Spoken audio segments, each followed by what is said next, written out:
I'm Jennifer Walsh, 29 years old. 3 weeks ago, I lost a baby I desperately wanted while my parents chose my brother's golf game over their grandchildren. The bleeding started at 2 a.m.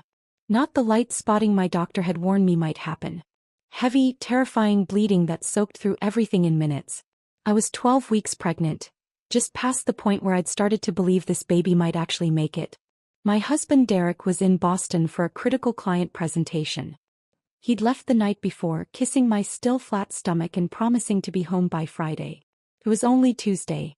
I called my OB's emergency line with shaking hands, trying to keep my voice steady so I wouldn't wake my 18-month-old twins, Mason and Madison, sleeping in their cribs down the hall. "Jennifer, you need to get to the hospital immediately," Dr. Chin said. Her voice was calm but urgent. "This level of bleeding at 12 weeks requires immediate intervention. Can someone drive you? My husband's out of town. I'll call my parents. Make it fast. And if the bleeding increases at all, call 911. Don't wait." I hung up and dialed my mother. It rang 6 times before she answered, her voice thick with sleep. "Jennifer? It's 2 a.m. What's wrong?" "Mom, I'm bleeding. Badly. I'm pregnant. Was pregnant, and I need to get to the hospital. Can you come watch the twins?" There was a pause. A long pause where I could hear my father asking what was going on. "Bleeding? Are you sure it's serious? You know how you tend to catastrophize medical things." My hand was literally covered in blood. "Mom, I'm losing the baby. I need emergency surgery. Please, I need you to come stay with Mason and Madison. They're asleep. You just need to be here when they wake up. Jennifer, your father and I are in Palm Springs. We're at your brother's golf tournament. Tyler's competing for a $50,000 prize. We can't just leave." I felt the room tilt. "You're 3 hours away? We've been planning this trip for months. Tyler qualified for this tournament. It's a huge deal for him. Mom, I'm having a miscarriage. I need emergency surgery."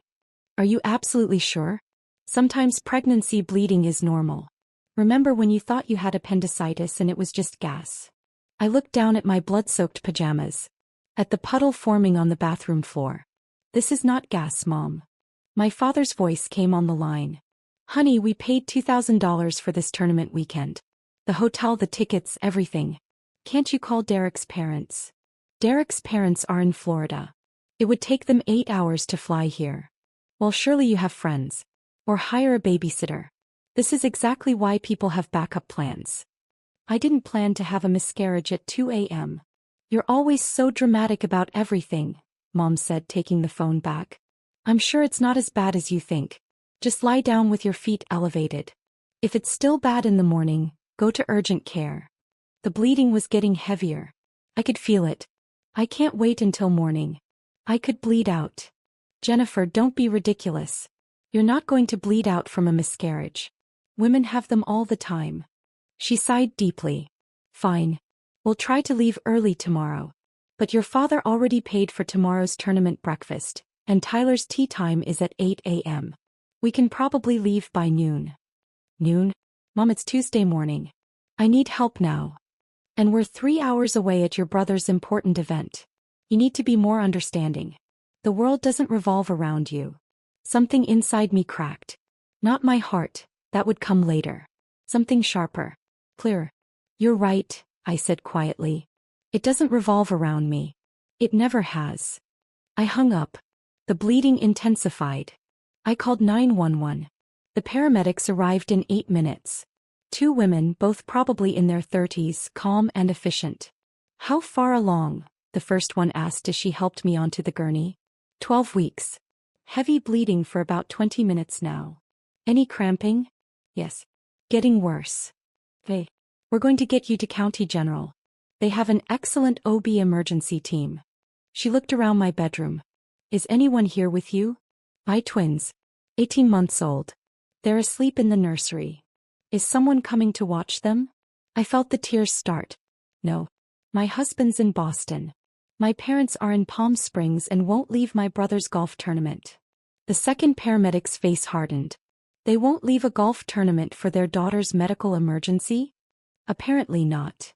Do you have anyone else we can call?" I thought frantically. My best friend Emma was in Japan for work. Derek's brother lived in Seattle. My neighbor Mrs. Patterson was 78 and couldn't handle twin toddlers. Then I remembered the card Derek's mom had given me 6 months ago. Emergency childcare solutions when crisis strikes, we're there. There's a service, I said. Emergency childcare. I have the number in my phone. The first paramedic helped me dial while the second one started in 4. A woman answered on the second ring. Emergency childcare solutions, this is Patricia. I need help. My voice broke. I'm being transported to the hospital. Miscarriage. I have 18-month-old twins sleeping in their cribs. I need someone here before they wake up. Someone who knows what they're doing. Where are you located? I gave her my address. We can have 2 specialists there in 25 minutes. Twins require 2 caregivers for optimal safety. Our emergency rate is $60 per hour per caregiver with a 6-hour minimum. Fine. Whatever. Please just get here. Jennifer, I need you to breathe. We're sending Rosa and Michelle. They're both pediatric nurses with twin experience. They'll take care of your babies like they're their own. You focus on yourself right now. Thank you, I whispered. Thank you so much. As they loaded me into the ambulance, I did something I'd been doing every month for 6 years. Something I'd kept secret because I thought it made me a good daughter. I opened my banking app with trembling, blood-stained fingers. There it was. The automatic transfer I'd set up when I was 23 years old and got my first real job out of college. $3,200. Transferred on the 15th of every month to my parents' account. It started when Dad's business had a temporary setback. When Mom mentioned they might lose the house. When my brother was still in college and needed help with tuition. Just for a few months, Dad had said. Just until things stabilize. 6 years later, Dad's business had stabilized enough for golf tournaments and Palm Springs weekends. Mom had stabilized enough for spa days and shopping trips. Tyler had graduated and gotten a 6-figure job but somehow never helped with their bills.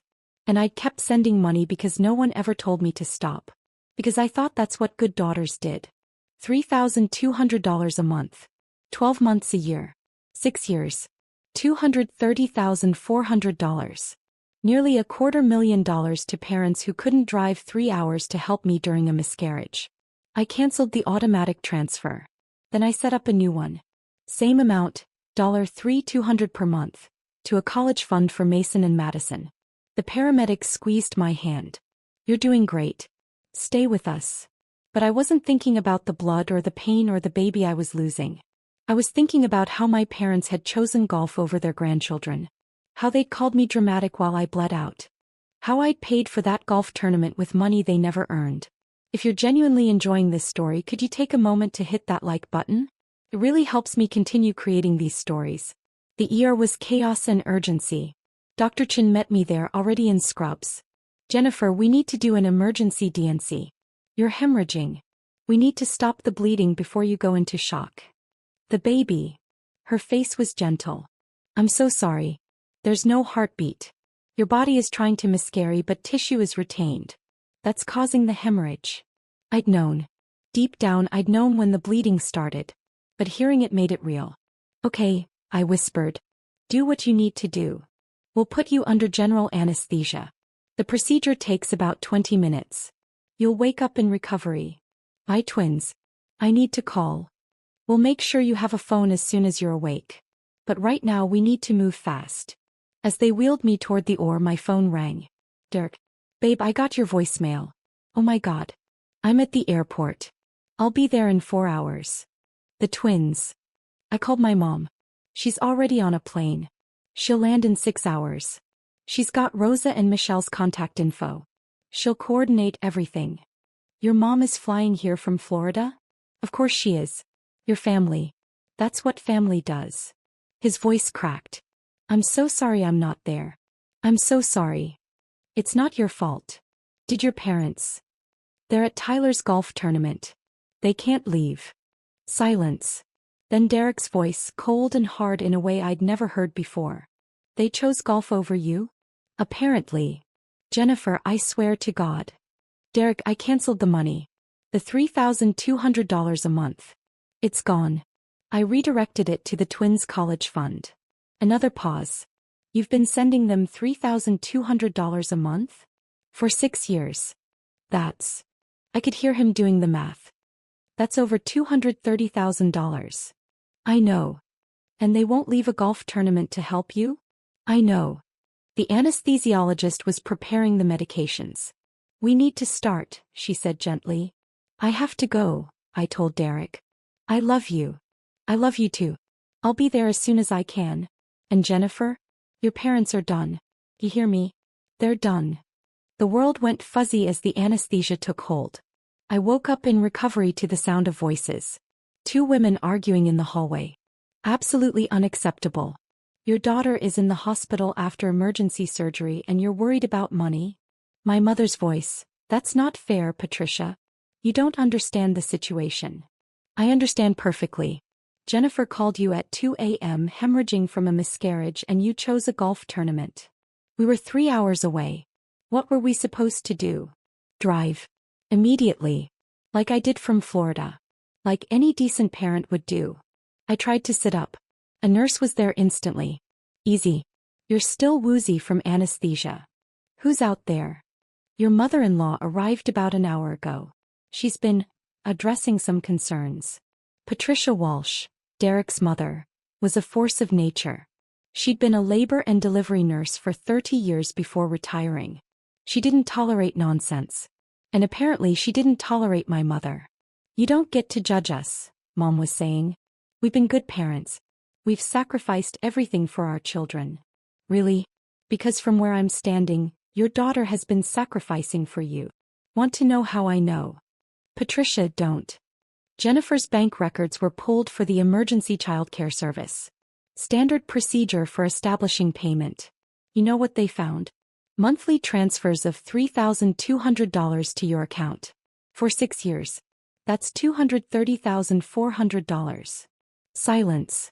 Your daughter, the one currently recovering from emergency surgery to save her life, has been funding your lifestyle for 6 years. And when she needed you most, you couldn't interrupt a golf game. That money was, we thought it was. You thought it was what? A gift from the money fairy? You knew exactly where it came from.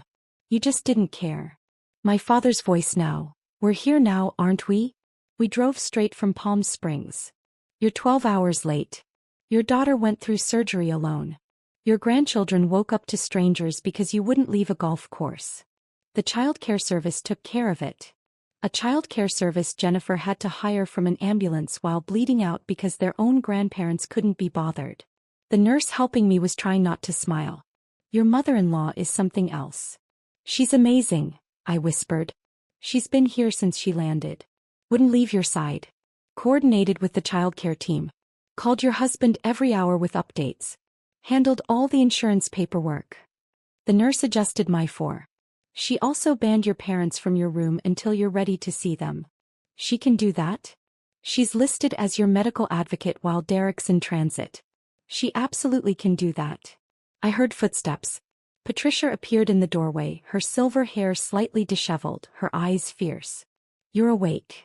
Her face softened immediately. She came to my bedside and took my hand. How are you feeling, sweetheart? Like I lost a baby.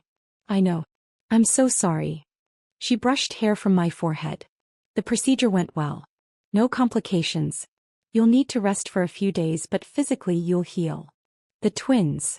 Rosa and Michelle are with them at your house. They're fed, changed and playing. I've been video calling every hour. Mason keeps asking for Mama, but they're okay. Derek will be here in 90 minutes. He'll go straight home to relieve the caregivers. You flew here from Florida. Of course I did. You're my daughter-in-law. More than that, your family. She smiled. Plus, I've been looking for an excuse to tell your parents exactly what I think of them for years. Derek wouldn't let me. But after this, all bets are off. I heard some of that. Good. They needed to hear it. She sat in the chair beside my bed. Jennifer, I need to tell you something. When Derek called me, he told me about the money. The $230,400 you've been sending your parents. I looked away. I know it was stupid. It wasn't stupid. It was generous. Too generous. But it showed me who you are. You're someone who gives everything to the people you love. He squeezed my hand. But sweetheart, you've been giving to people who don't deserve it. Who don't value it. who take and never give back. They're my parents. They're users. And I say that as someone who raised a son to value family above everything. But family is supposed to be reciprocal. You give, they give. You show up, they show up. That's not what's happening here.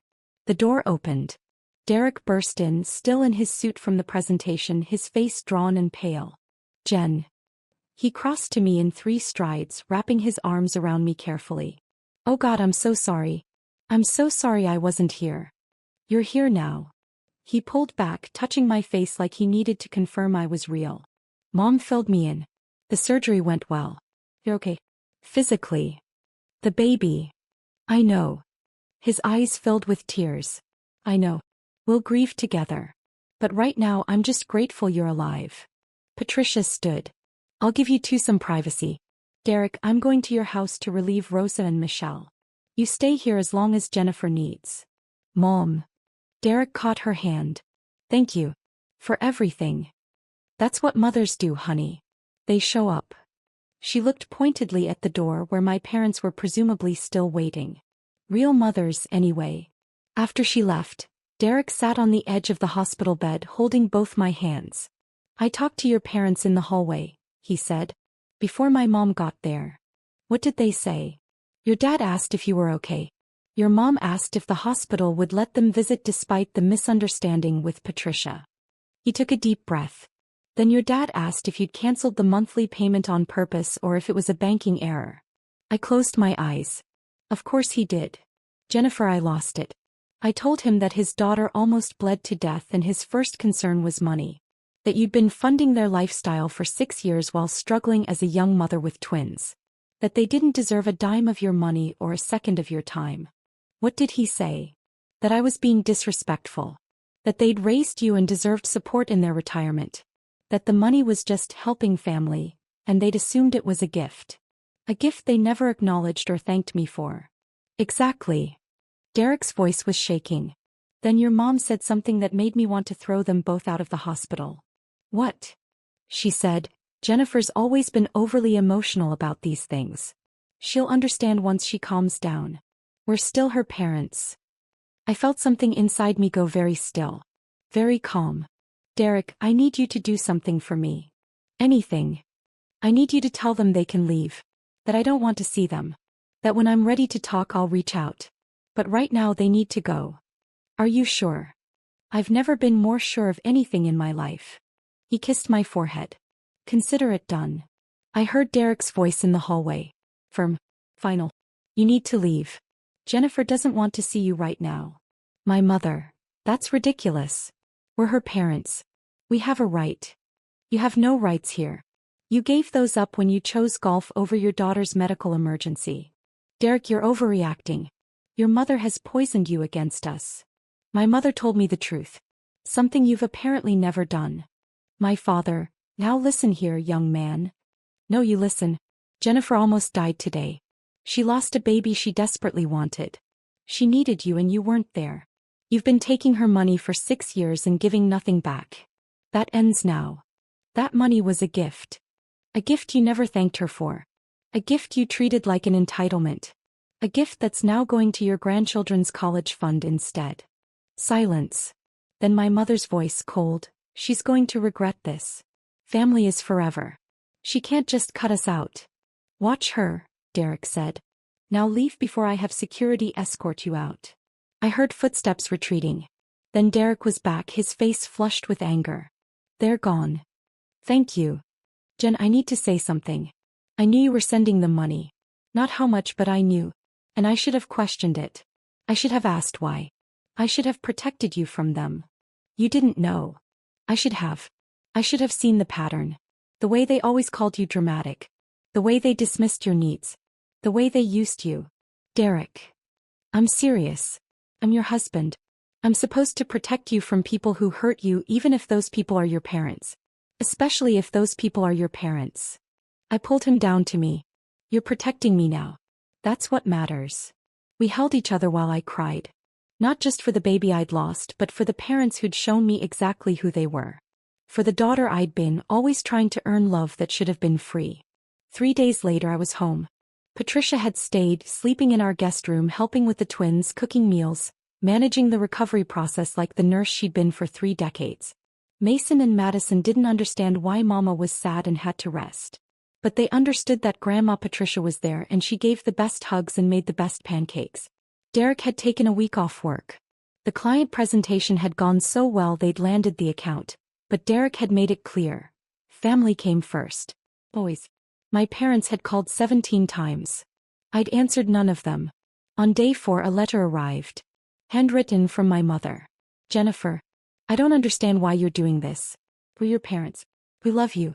We've always been there for you. Your father and I are hurt and confused by your behavior. We drove 3 hours from Palm Springs as soon as we could. We came to the hospital. We tried to visit. And Derek treated us like criminals. The money situation is a misunderstanding. We thought you were happy to help. We never asked you to send it. You did that on your own. We need you to restore the monthly payment. We've made financial decisions based on that income. Without it, we'll have to make serious sacrifices. Please stop listening to Derek's mother. She's always been jealous of our relationship with you. She's turning you against your own family. We love you. Call us. I read it twice. Then I did something I'd never done before. I wrote back. Mom and Dad, you're right that I sent the money on my own. You never explicitly asked for it. You just mentioned you were struggling and I stepped in to help. For 6 years. But you're wrong about everything else. You weren't there for me when I called at 2 a.m. hemorrhaging from a miscarriage, needing help with your grandchildren. You were at Tyler's golf tournament. You chose golf over your daughter's medical emergency. You didn't come as soon as you could. You came 12 hours later after I'd already had surgery, after Derek's mother flew in from Florida, after strangers had cared for your grandchildren because you wouldn't. The money wasn't a misunderstanding. You knew where it came from. You just never acknowledged it, never thanked me, and never thought to question why your 23-year-old daughter was sending you $3,200 every month. You've made financial decisions based on my income? Good. Now you'll make financial decisions based on your own income. Like adults. Like I had to do when I was 23 years old, funding your lifestyle while building my own life. Patricia isn't turning me against you. You did that yourselves. She just had the courage to say what I've been too afraid to acknowledge. You're users. You take and never give. You demand and never appreciate. I don't want your love if it comes with conditions. If it comes with guilt. If it only exists when I'm useful to you. I'm done. The money is gone. The access is gone. The free pass to treat me like garbage is gone. Don't contact me again unless you're ready to take real accountability for your behavior. Not excuses. Not justifications. Real accountability. Jennifer. I mailed it before I could second-guess myself. Patricia found me in the kitchen afterward, staring at nothing. You okay, sweetheart? I just told my parents to leave me alone unless they can actually apologize. He pulled me into a hug. I'm proud of you. I feel like I should feel worse. Like I should feel guilty or sad or something. Do you? I thought about it. Really thought about it. No. Oh, lighter. Like I've been carrying something heavy for years and I finally put it down. That's because you have been. You've been carrying their financial burden, their emotional burden, their expectations. You've been carrying the weight of trying to earn love that should have been given freely. She pulled back to look at me. Jennifer, you're allowed to put that down. You're allowed to say enough. What if they never change? What if I just lost my parents forever? Then you didn't lose parents. You lost users. And honey, that's not a loss. That's freedom. 2 weeks later, my brother Tyler called. Jen. It's me. I hadn't heard from Tyler in months. He usually only called when he needed something or when Mom made him. Hey Tyler. Mom told me what happened. The miscarriage. The hospital. The fight. He paused. I'm sorry. About the baby. That's rough. Thanks. But Jen, you can't cut off Mom and Dad like this. They're freaking out. Dad's talking about selling the house. Mom's crying all the time. They have to sell their house? Well, they're looking into it. The mortgage is $2,400 a month, and with the car payment and other expenses, they can't cover it on Dad's pension and Mom's part-time income. So they need the $3,200 I was sending.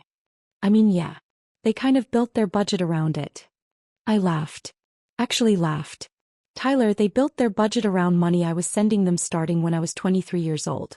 I've sent them $230,400 over 6 years. They never once thanked me or acknowledged where it came from. Silence. That much. That much. I didn't know you were sending them that kind of money. They didn't tell you? Weird. They told me about every dime they spent on you. Your college tuition. Your car. Your graduation gift. Your job interview suit. Jen. When I had a miscarriage and called them at 2 a.m. bleeding and scared, needing help with my twins, they said no. They were at your golf tournament. They couldn't leave because you were competing for a prize. I didn't know that. Mom just said you had a medical thing, but you were being dramatic about it. A medical thing? Tyler, I had emergency surgery. Almost bled out. I lost a baby. My voice was rising. And our parents chose your golf game over my life.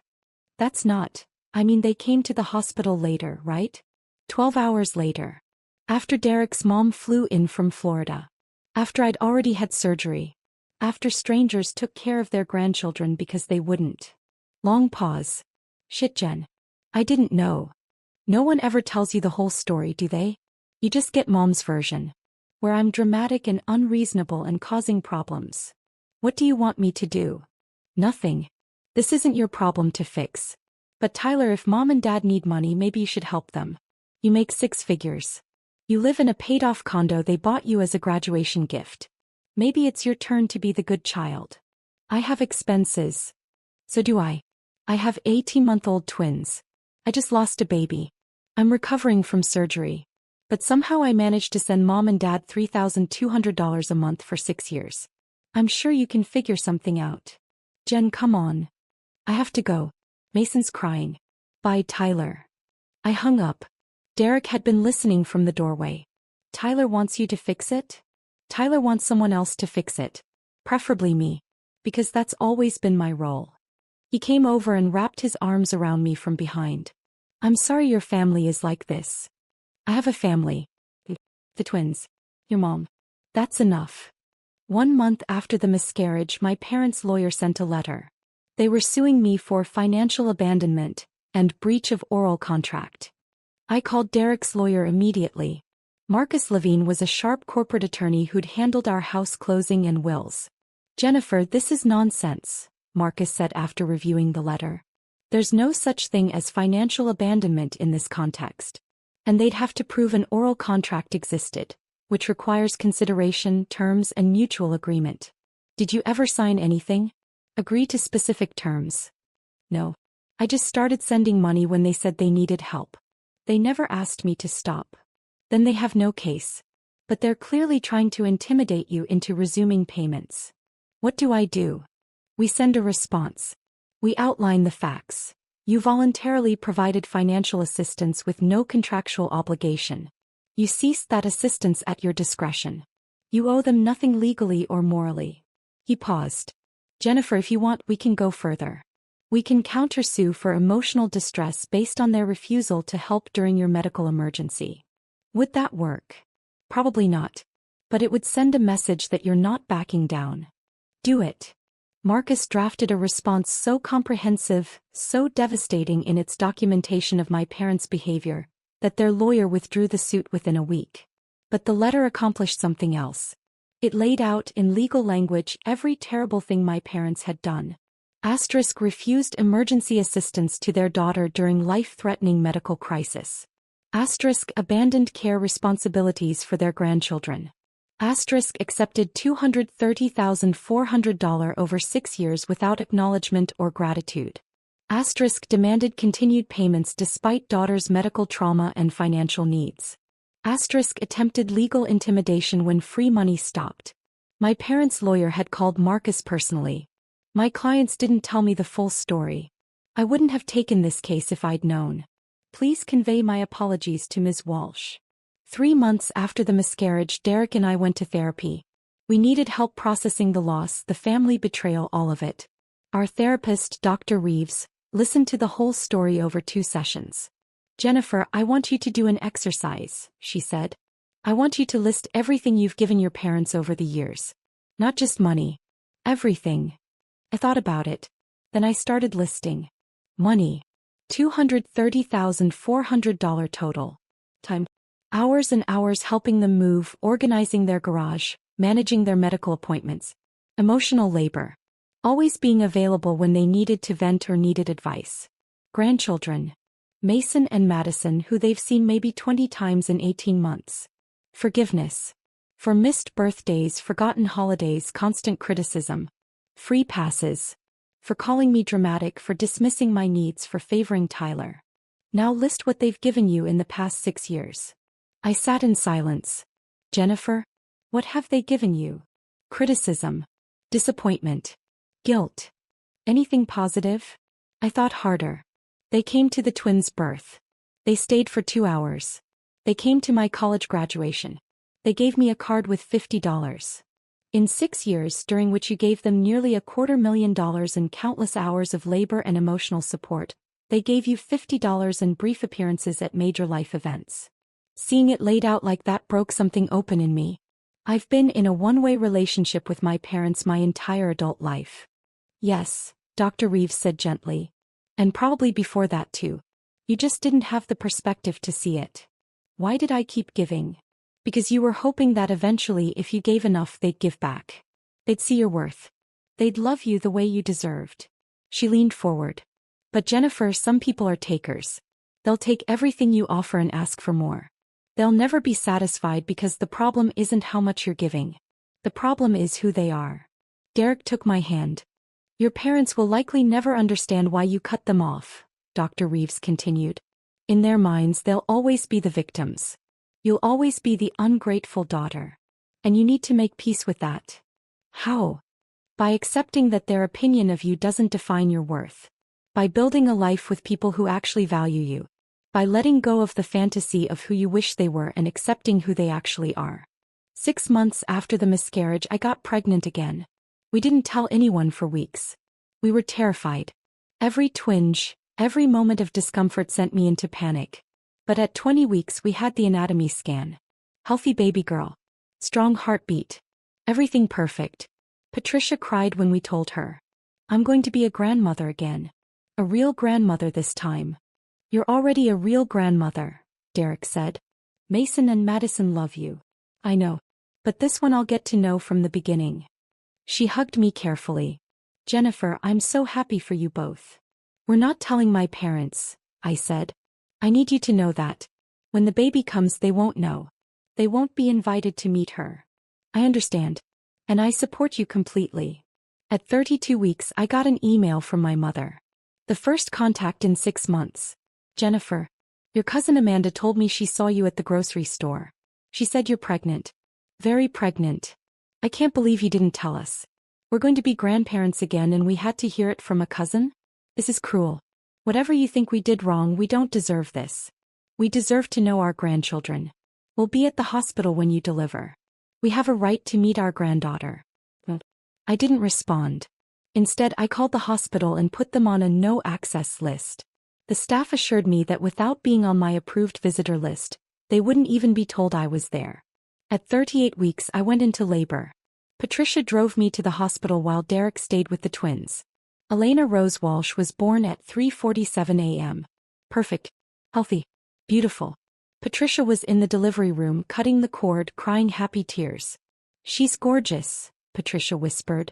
Absolutely perfect. My parents showed up at the hospital 6 hours later. I know because security called my room. Ms. Walsh, there are 2 people here claiming to be your parents. They're demanding to see you and the baby. They're not on your approved list. Don't let them up. I don't want to see them. Understood. We'll handle it. 20 minutes later, Patricia's phone rang. My mother's number. Don't answer it, I said. I'm not. But Jennifer, they're going to escalate. He was right. Over the next 2 days in the hospital my parents tried everything. Asterisk called the hospital repeatedly claiming emergency. Asterisk showed up at visiting hours claiming they had permission. Asterisk called Derek's phone over and over. Asterisk sent Tyler to check on me. Asterisk had my aunt call saying it was cruel to keep grandparents away. We ignored all of it. When we came home there were flowers on the doorstep. A card. Congratulations on our new granddaughter. We can't wait to meet her. Love, Grandma and Grandpa. Derek threw them in the trash. They don't get to do this, he said. They don't get to pretend everything's fine and claim a relationship with Elena that they haven't earned.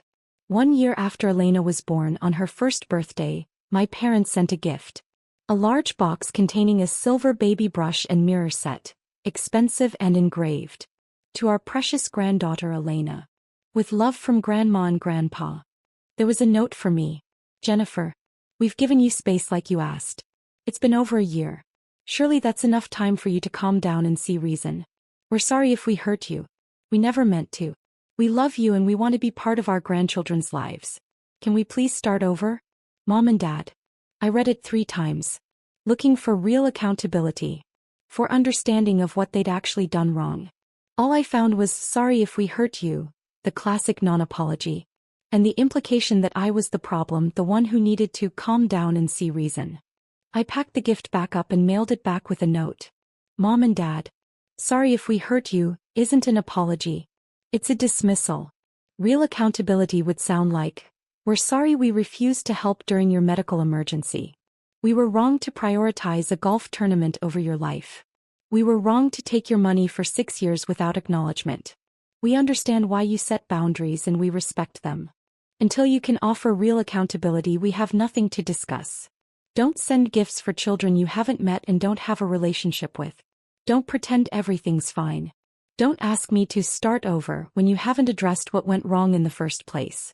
If you ever want a real relationship with me or my children, it starts with honesty. With taking responsibility. With understanding that you damaged our relationship and it's your job to repair it, not mine. Jennifer. I never heard back. 2 years after cutting off my parents, I ran into my mother at Target. The same store where I'd bought Elena's first birthday outfit. She looked older. Tired. She was pushing a cart with generic brands. A far cry from the name brands she used to insist on. Jennifer. She stopped. Her eyes went to Elena in my cart, now 2 years old. Then to the twins who were 4 and holding onto the cart sides. Mom. They're so big. I can't believe how big they are. Kids grow. That's what they do. Elena looks like you did at that age. So I've heard. We stood there in awkward silence. Jennifer, can we talk? Please. About what? About fixing this. About being a family again. We were never a family, Mom. We were a one-way relationship where I gave everything and you took it. That's not fair. It's completely fair. I gave you $230,400. I gave you time, energy, emotional labor. And when I needed you most, when I was bleeding, losing a baby, terrified and alone, you chose golf. She flinched. I've apologized for that. No, you haven't. You said, sorry if I hurt you. That's not an apology. That's a deflection. What do you want me to say? I want you to say, I was wrong. I chose a golf tournament over my daughter's medical emergency and it was unforgivable. I took your money for 6 years and never once thanked you or acknowledged your sacrifice. I treated you like an ATM and a burden instead of a daughter. I was a bad mother and I'm sorry. She looked stunned. That's cruel. That's honest. And if you can't be honest about what you did, we can't move forward. Jennifer, please. Your father and I are struggling. We had to downsize. We're living in a small condo now. We can barely afford. Stop. I held up my hand. Don't tell me about your financial struggles. I don't care. You made choices. You built a lifestyle on money that wasn't yours. You took advantage of your daughter's generosity. Now you live with the consequences. We're your parents. DNA doesn't make you parents. Showing up does. And you've never shown up for me. Not when it mattered. Mason tugged my sleeve. Mama, can we go? This lady is making you sad. My mother's eyes filled with tears. I'm not this lady. I'm your grandmother. No, I said firmly. You're not. Their grandmother is Patricia. She's the one who shows up. Who flies across the country when we need her. Who knows their favorite foods and their bedtime routines. You're just someone they don't know. I started pushing the cart away. Jennifer, wait. Please. I'm sorry. Really sorry. For all of it. I stopped. Turn back. Prove it. Get therapy. Figure out why you treat people this way. Do actual work on yourself. Then maybe in a year or 2 we can try a supervised visit.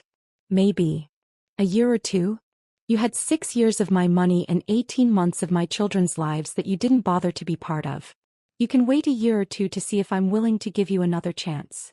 I didn't wait for her response. My name is Jennifer Walsh. I'm 31 years old.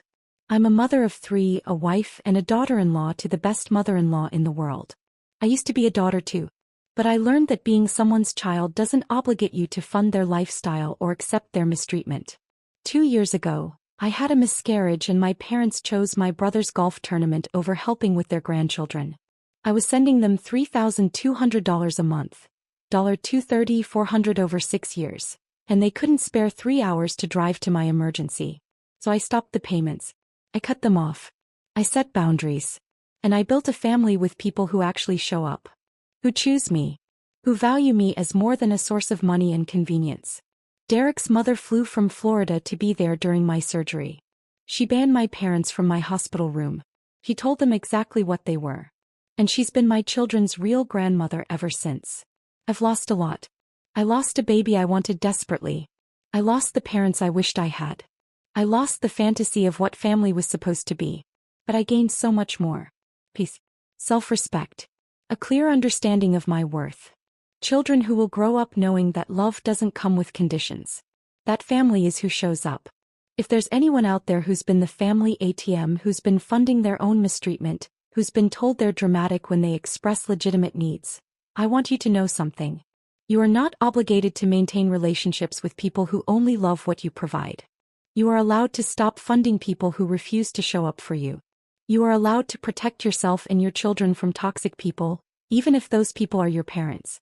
And if walking away means losing people who never really valued you in the first place, that's not loss. That's freedom. Drop a comment below and let me know where you're listening from. And if you've set boundaries with family members who treated you like an ATM, you're not alone. We're all out here building better lives one boundary at a time.